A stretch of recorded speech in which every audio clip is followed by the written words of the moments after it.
안녕하세요. 김성길 목사와 함께하는 사람 이야기 제2단원의 G7 과정입니다. 이 시간부터는 전 시간에 말씀드린 것처럼 인격성 안에 자유의 기능에 대해서 우리가 살펴보도록 하겠습니다. 우리 안에는 하나님을 닮은 5가지의 속성이 들어있다고 그랬죠. 첫째는 유일성, 그 유일성 안에는 존귀함, 다양성, 재능의 영역. 그 다음에 이제 두 번째 속성, 성품이 바로 인격성입니다. 하나님은 인격적인 분이시잖아요. 그래서 그 인격성 안에는 생각의 기능이 들어있고, 자유의 기능이 들어있고, 소통의 기능이 들어있습니다. 그래서 이제 우리가 전 시간까지 해서 생각의 기능을 다 마쳤습니다.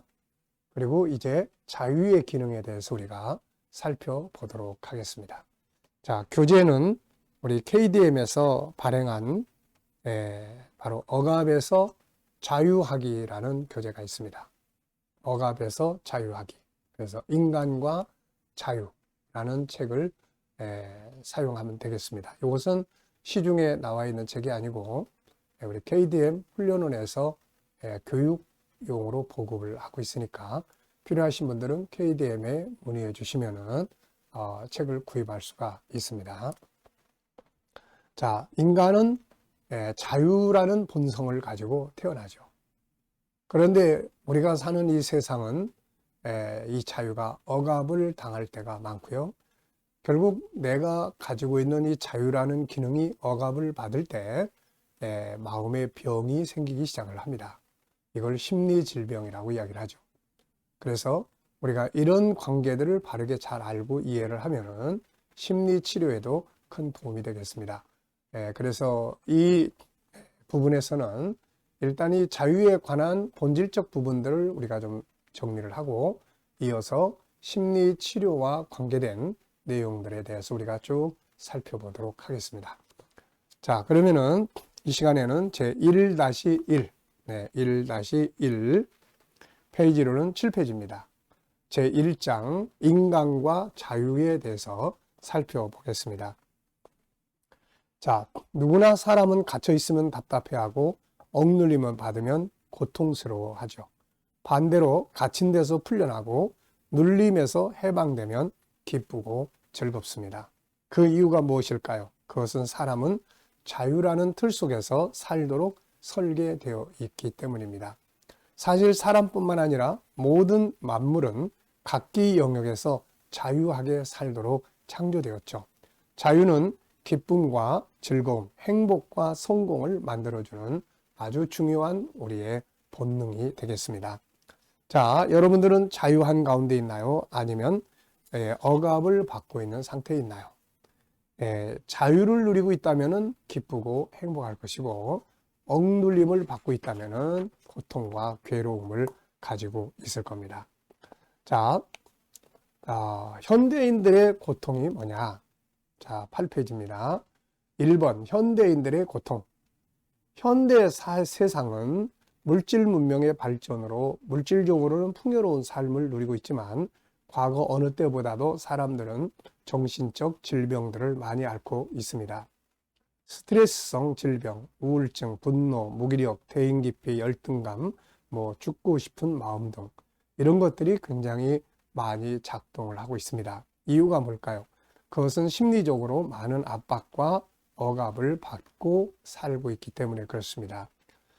반면에 이 억압에서 자유케 하는 어떤 능력, 자유케 하는 방법, 기술, 훈련 이런 것들은 오히려 도외시되고 있기 때문에 억압을 주는 요소들은 굉장히 많이 늘어나고 있는 반면에 이걸 자유케 할 수 있는 능력에 대해서는 우리가 많이 훈련하지 않고 있는 것이죠. 이런 것들 때문에 결국 아이들도 그렇고 어른들도 그렇고 이렇게 심리 질병을 앓고 있는 경우들이 굉장히 많습니다. 자, 두 번째입니다. 인간과 자유, 자유의 배경. 성경 창세기 1장 27절은 인간이 하나님의 형상대로 창조되었다고 기록을 하고 있죠. 인간은 스스로 존재하는 것이 아니고 동물이나 로봇가 아니라 전능하신 하나님을 닮은 존재로 지음을 받습니다. 여기서 인간의 가치와 능력이 나타나게 되죠. 인간은 하나님의 성품을 가지고 태어납니다. 사람이 하나님의 성품을 헤아린다는 것은 불가능하지만 일단 성경이 계시하고 있는 하나님의 성품을 정리해보면 크게 5가지로 정리될 수 있죠. 유일성, 인격성, 거룩성, 사랑성, 영원성이죠. 그중 자유와 관계된 기능은 바로 인격성입니다. 인격성은 하나님의 이름인 여호와라는 이름이 가지고 있는 의미죠. 여호와는 스스로 존재하는 자라는 뜻입니다. 그분은 스스로 존재합니다. 스스로 생각하며 누구에게도 종속될 수 없는 독립된 분이시죠. 인격성 안에는 그래서 3가지 의미가 담겨져 있습니다. 인격이라는 것은 독립적이고 자유하고 생각하고 가치를 추구하고 이런 것들이에요. 자, 그래서 생각의 기능이 들어있고 자유의 기능이 있고 소통의 기능이 있습니다. 자유롭게 생각할 수 있죠. 그리고 또 자유롭게 살아갈 권리가 주어져 있고 그 다음에는 자유인들끼리 살아가기 때문에 이 관계는 지배의 관계가 아니라 소통의 관계가 이루어져야 되는 거죠.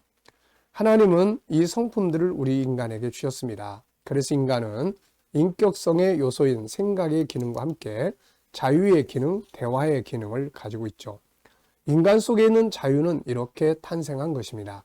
이것은 하나님의 특별한 선물이죠. 그래서 자유를 누리고 싶어 하는 것은 바로 인간의 본성이 되는 거죠. 인간은 자유를 떠나서 살 수가 없습니다. 마치 넓은 물속에서 살던 물고기를 잡아다가 작은 그릇 속에 두면 얼마 가지 못해서 죽어버리는 것과 같습니다. 자유는 생명의 중요한 성격이며 억압은 고통스럽게 죽게 만드는 원인이 됩니다. 그러므로 현대인들의 고통과 정신적 질병들은 바로 자유를 잃어버리고 대신 많은 억압에서 만들어지는 결과물들이죠. 자, 3번째입니다. 자유란 무엇인가? 그렇다면 자유란 무엇인가? 국어사전에서는 다음과 같이 정의해 줍니다. 외부적인 구속이나 무엇에 얽매이지 않고 자기 마음대로 할 수 있는 상태라고 설명하고 있습니다. 맞는 말이죠. 무엇에 얽매이지 않고 하고 싶은 것을 할 수 있는 상태. 얼마나 좋은 것입니까? 물론 그렇다고 해서 죄를 따라 멋대로 하고 싶은 대로 사는 삶을 사는 것은 이걸 말하는 건 아니죠. 그렇게 된다면 세상은 멸망으로 가게 됩니다. 오늘날 세상이 혼란스러운 것은 바로 죄성을 자유라고 외치는 데서 생기는 거죠. 죄성을 따라가는 행위는 자유가 아닙니다. 바닷속에서 살도록 지음받은 생물은 바닷속에서의 자유를 누리는 것이지 땅에 올라와서 자유를 누리는 것이 아닙니다. 땅에 올라오면 죽게 되는 거죠. 그러므로 인간이 누려야 할 자유는 바로 창조주 하나님 안에서 그분이 우리 안에 담아주신 선한 성품, 그분이 우리 인간의 행복을 위해 만들어주신 창조의 질서 안에서 자유를 누려야 하는 것입니다. 자, 창세기 3장에서 죄를 짓기 시작했는데 이 죄를 따라서 살아가는 것을 자유라고 하면은 안 되는 것입니다. 죄성을 따라 멋대로 사는 것은 자유가 아닙니다. 이것은 바로 멸망을 가져오는 방탕과 타락으로 갈 뿐이죠. 진정한 자유는 처음에 만들어졌던 이 본질적인 것들을 살아가는 것을 말합니다. 본질적인 자유란 무엇인가요? 바로 하나님과 하나 되어 사는 것이며 하나님의 성품 5가지 안에서 사는 것입니다. 그리고 창조의 질서 속에 사는 거예요.